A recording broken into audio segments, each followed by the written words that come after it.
Tourism by our Tompo and Asido, Deputy Minister at the Ministry of Youth and Sports. They will join us on this panel of discussions so we can have some thoughts about what happened here today.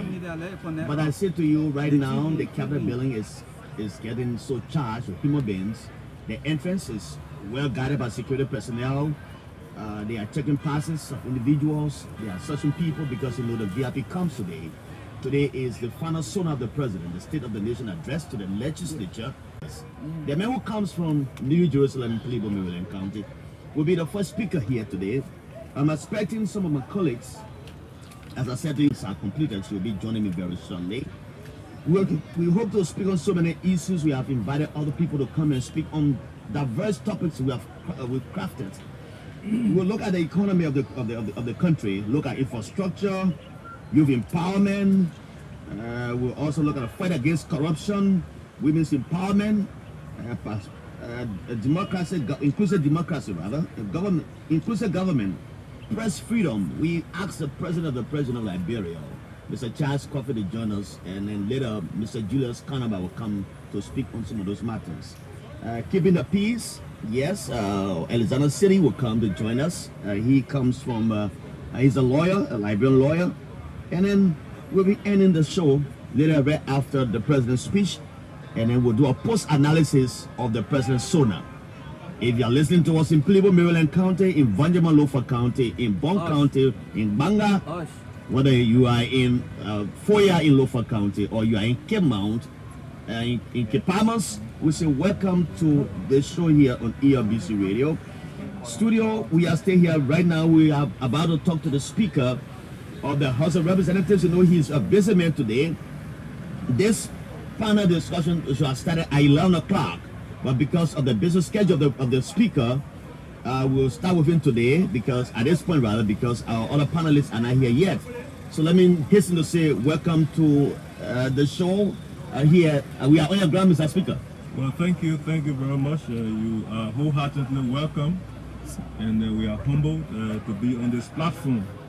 That said, you are in the people's sphere. Thank you, sir. This is a place, it's a macrocosm of society. Thank you so much. Honorable Speaker, thanks for inviting us to your grounds. Now, today, the final son of the president, the State of the Nation address will be read before your door.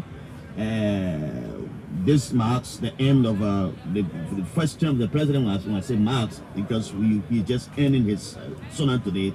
So what do you make of it? What is the preparation here, Mr. Speaker? So now we're on your ground. Can you bring us to speed? Well, firstly, I would like to say that it will be considered a commencement for the second term. Okay. Because he will be cataloging achievements and things that are to be done. So we are happy to have the president here today in fulfillment of the 1986 article advice for that. So we are very happy that the president will be here to fulfill his constitutional obligation. Now, as you wait for this president to come at 4 o'clock, what are some of the things you envisage from the speech of the president?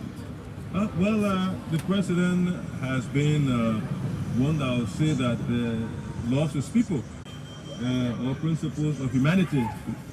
So those things that are human-centered are those things that will be captured.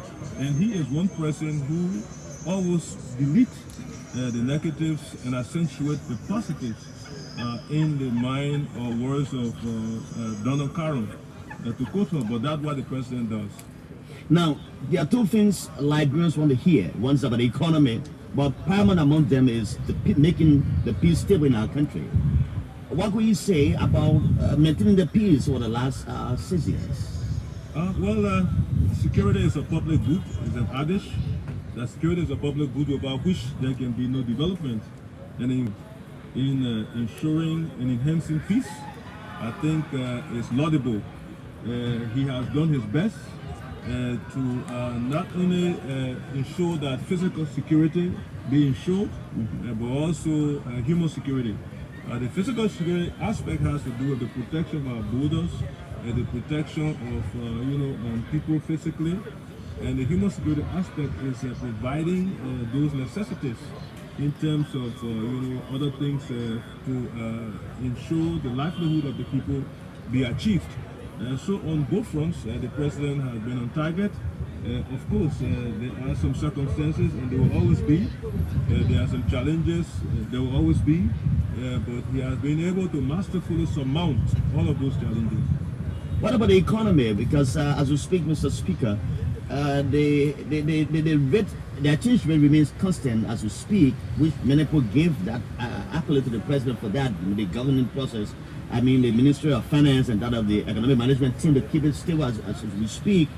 If we were to talk about the economy, what would you say?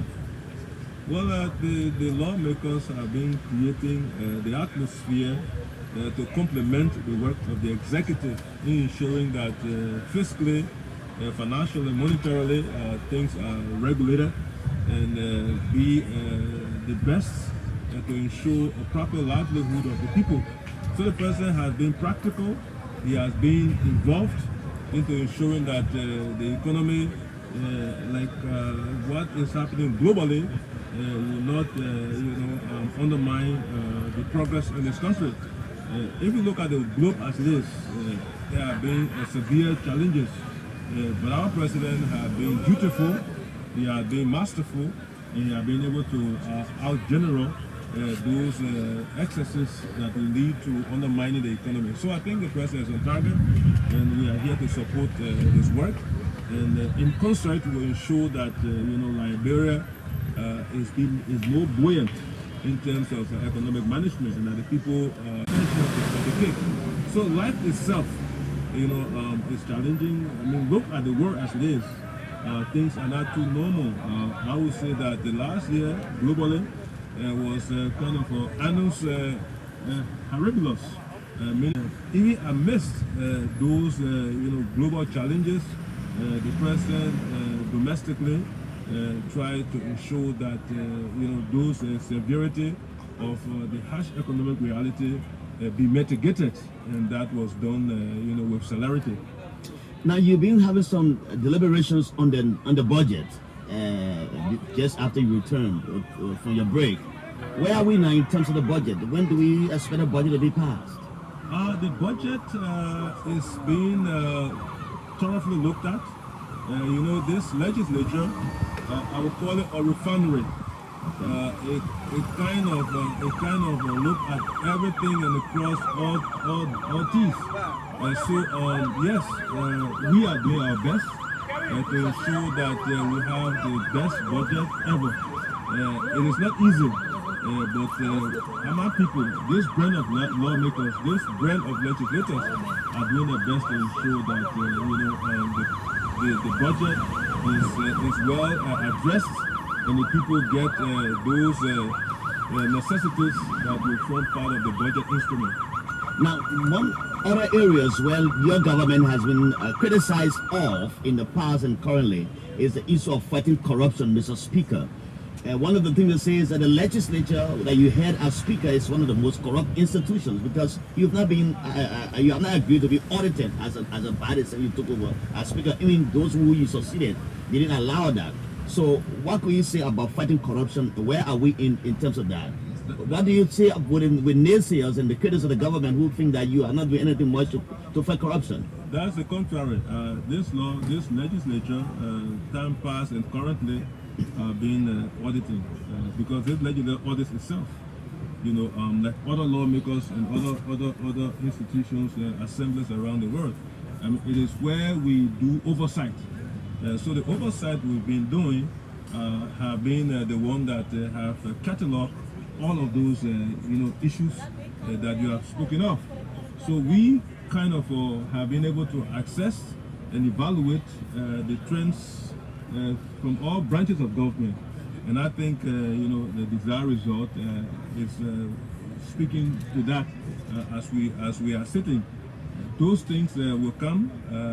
Naysayers, as you said, will always have these kinds of statements, but that is the global trend. Where should Congress go to be audited? Where the British Parliament goes to be audited?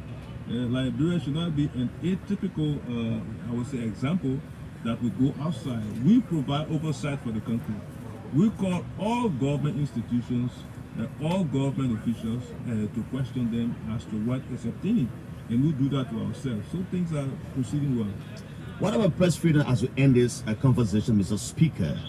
You know that under this government, your legislature passed some anti-free speech laws on the book. Some laws are very draconian laws, some degree 88A laws that were promulgated by the PRC government were also, you made sure that those laws were taken